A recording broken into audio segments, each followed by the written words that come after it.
The sun rises slowly, casting its golden fingers over a silent world.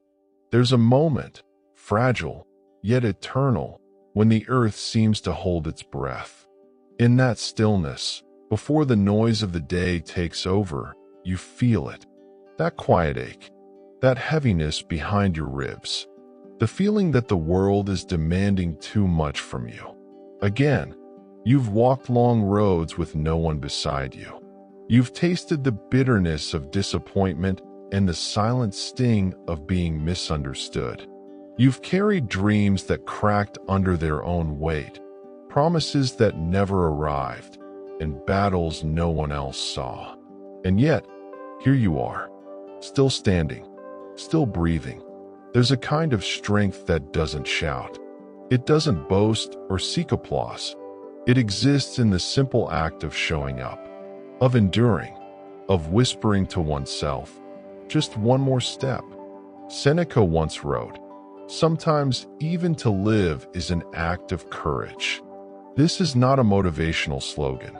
It's a truth etched in the hearts of those who've suffered and still chose to rise. And if you are watching this, perhaps you too are one of them. You are not weak for feeling tired. You are not broken because you've stumbled. You are human, beautifully flawed, endlessly resilient. Let this be our quiet agreement. In the comment section, write these words: "I will keep going." Not for the algorithm, not for me, but as a symbol, a vow between strangers across the world that no matter how dark it gets, we will not quit. We will keep going. In the days of old, when empires rose and fell like tides, there were those who sought not to rule others, but to rule themselves. The Stoics, quiet architects of inner strength. Their philosophy was not carved in marble, nor shouted in the streets. It was whispered in solitude, practiced in hardship, and lived in silence. They believed that while we may not control the world, we always possess one sacred thing: our response to it. In a time like ours, fast, loud, and often unkind, that belief becomes a form of rebellion. We live in a storm, a digital world spinning on the axis of noise, opinions, and endless urgency. Everywhere, people are pulled by the strings of approval, outrage, and fear.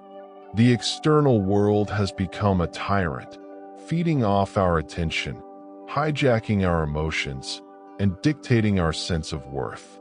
But what if you could stand still in the center of it? What if you could be like the Stoic, untouched by the chaos, not because you escape it, but because you are no longer owned by it? Marcus Aurelius, Emperor of Rome, wrote in his personal journal, "You have power over your mind, not outside events. Realize this, and you will find strength." It is a radical idea that strength is not found in dominance, wealth, or recognition, but in the quiet discipline of mastering the self. That peace is not what happens when the world calms down, but what arises when we cease to be its servant. To the Stoic, life is not about controlling outcomes, but about aligning the soul with virtue, with wisdom, with courage, with justice, with temperance. These are not words. They are anchors. They hold you when everything else falls apart. Because life will fall apart. People will leave. Plans will break. Bodies will fail. And yet, what remains, if cultivated, is your ability to respond with grace, to act with integrity, and to suffer with dignity. That is the essence of Stoicism. And that is the path we walk, not because it is easy, but because it is right. Let us now walk deeper. Self-mastery, a phrase often spoken, rarely understood, and even more rarely lived. To master the self is not to suppress your emotions, nor to deny your nature. It is to understand them, to see clearly what arises within, and to choose your response with wisdom. Epictetus, once a slave and later a teacher of emperors, taught, "Freedom is the only worthy goal in life. It is won by disregarding things that lie beyond our control." This is the first key, the ability to discern what belongs to you, your judgments, your choices, your actions, and what does not. You cannot command the sea, but you can learn to sail. You cannot stop others from speaking falsely, but you can keep your integrity. You cannot dictate what fate brings, but you can greet it without fear. This is not a philosophy of apathy. It is one of precision. The Stoic does not look away from pain, nor deny injustice. They simply refuse to become enslaved by what they cannot govern. Imagine standing in the center of a storm. The winds howl, the rain lashes, but your eyes remain steady. You act not from panic, but from principle. That is the first level of mastery. The second key deepens the practice, amor fati, the love of fate. Not merely accepting what happens, but embracing it as necessary, as good, as yours. Marcus Aurelius again. A blazing fire makes flame and brightness out of everything that is thrown into it. To love fate is not to enjoy all that happens. It is to trust that all that happens is part of your path and can serve your growth. This demands maturity. It requires that you abandon the illusion of a life without hardship, that you release the silent complaint that whispers, "Why me?" Because why not you? Who are you not to suffer, not to struggle, not to be tested? You were not born to be comfortable. You were born to become. Every obstacle, every betrayal, every failure, fuel for the fire. To live this way is to transform your life into a forge. And each day, with each challenge, you temper the steel of your soul. The third idea strikes at the heart of the human experience: emotional control. To the Stoics, emotions are not enemies, but they are not rulers either. An emotion is a messenger. It tells you something has occurred, but it does not tell you what to do. Anger arises. Do you strike, or do you reflect? Fear arises. Do you flee, or do you stay and observe? Self-mastery is not about being unmoved. It is about being unshaken. There will be days when grief takes your breath, when sorrow bends you low. The Stoic does not pretend these moments are easy, but they do remind us that what is within our power is our choice, even in pain. So breathe, observe, choose, again and again. In this, you practice a sacred art, the art of living. Let us pause here. Reflect, not rush forward, but sit still. Consider your own life. What are you clinging to that you cannot control? What are you resisting that might be shaping you? What emotions rule you? And what would happen if you simply watched them instead? This is the ground of Stoicism. Not cleverness, not suppression, but courage. The courage to face the self and still move forward. You are not made of stone, and that is not your weakness.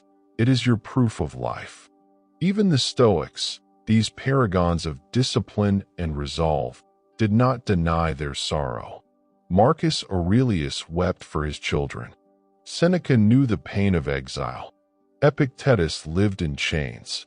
But they did not let their pain become their identity. To walk the Stoic path is not to become numb. It is to feel everything fully and still move with integrity. You have fallen. You have doubted. You have sat in the dark, wondering if the light would ever return. But here you are. Every time you choose to keep going, you do something miraculous. You participate in your own resurrection. We often think of progress as a straight road, but more often, it is a spiral, returning again and again to the same wounds, the same lessons. Not because we are failing, but because we are deepening. You learn to let go, not because you no longer care, but because holding on is killing you. You learn to forgive, not because they deserve it, but because you do. You learn to endure, not because it's noble, but because life will not always offer an easier option. These are not easy lessons. They will cost you your pride, your fantasies, your comfort, but in return, they give you something unshakable, a quiet dignity, a soul not easily moved, a foundation so rooted in truth that not even grief can wash it away. There will be days when you feel like a fraud, like you are pretending to be strong. That's okay. Strength is not the absence of struggle. It's what you build while in it. You may cry, you may fall, you may sit down and feel the full weight of your despair, but you do not quit. Even if all you do is breathe through the next hour, you are resisting collapse. Even if all you do is not act on that impulse, you are practicing mastery. Even if all you do is whisper, "Not yet," you are still in the fight. That is Stoicism, not the illusion of perfection, but the fierce commitment to keep trying, to fall and get up, to feel pain and stay kind, to lose and still live by virtue. You are not weak. You are not lost. You are becoming. The path you are walking is not linear, nor is it lit by certainty. It twists. It returns. It vanishes into fog and reappears without warning. And yet, something inside you keeps moving. That is no accident. That is no fluke. It is the quiet force of your own will, shaped by pain, refined by practice, sharpened by philosophy. The Stoic life is not an escape. It is an embrace of reality as it is, not as we wish it to be. An embrace of ourselves, not just in triumph, but in weakness. An embrace of fate, not because we approve of everything, but because we trust we are strong enough to meet it. This is the final lesson, the closing chord. To live with full awareness that you are a transient spark in a vast and changing world, and to make that spark matter. At the core of Stoic thought lies a paradox. To gain power, relinquish control. To find peace, stop seeking it outside yourself. To stand strong, accept that you will fall. You cannot dictate what happens to you, only how you meet it. You cannot silence the world, but you can quiet your soul. And when that happens, when you stop resisting what is and start responding from what is highest within you, something shifts. You become unbreakable, not because you are made of stone, but because your roots go deep. You become free, not because you escape life, but because you finally participate in it without fear. The Stoic knows that virtue is the only true good, that to act with courage when afraid, with justice when wronged, with wisdom when confused, and with temperance when tempted, this is the life worth living. Not fame, not wealth, not comfort, but character. That is what death cannot take. That is what grief cannot undo. That is what failure cannot stain. You see, life is not asking you to be perfect. It is asking you to be real, to show up, to keep going, to be the kind of person your future self will thank, to be the kind of soul who can look in the mirror, even on the worst day, and say, "I did not quit." This is the quiet revolution of Stoicism, not to change the world, but to change your place within it. You walk slower. You listen deeper. You speak less and mean more. You suffer without bitterness. You succeed without pride. You realize you are not owed anything. And in that realization, you become grateful for everything, even the pain, even the delay, even the silence, because each one was part of your becoming. The Stoics did not teach resignation. they taught transformation. They looked at fate not as a cage, but as a canvas. And with every breath, every action, every decision, they painted something enduring. You can too. And no one will know all the battles you've fought. No one will see how close you came to giving up. No one will understand the weight you've carried or the nights you didn't sleep. But that's okay, because Stoicism isn't lived for applause. It's lived for truth. And you, still here, still trying, still rising, are living proof of that truth. So let this be your quiet vow. When the storms rise, I will stand. When the road disappears, I will walk forward.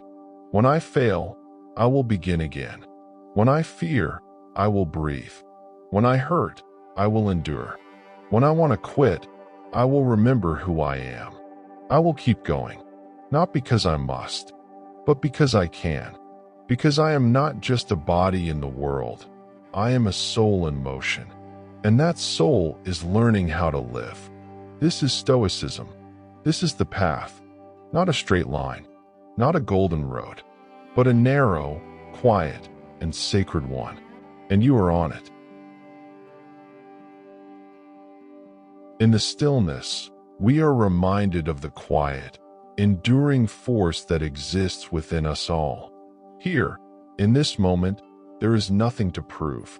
No expectation, no rush, just the gentle rhythm of your breath. Let the world outside fade away. The weight of it, the noise of it. All those things you think you must carry, those things you think you must chase. For now, let them go. Focus, if you will, on the space between your thoughts.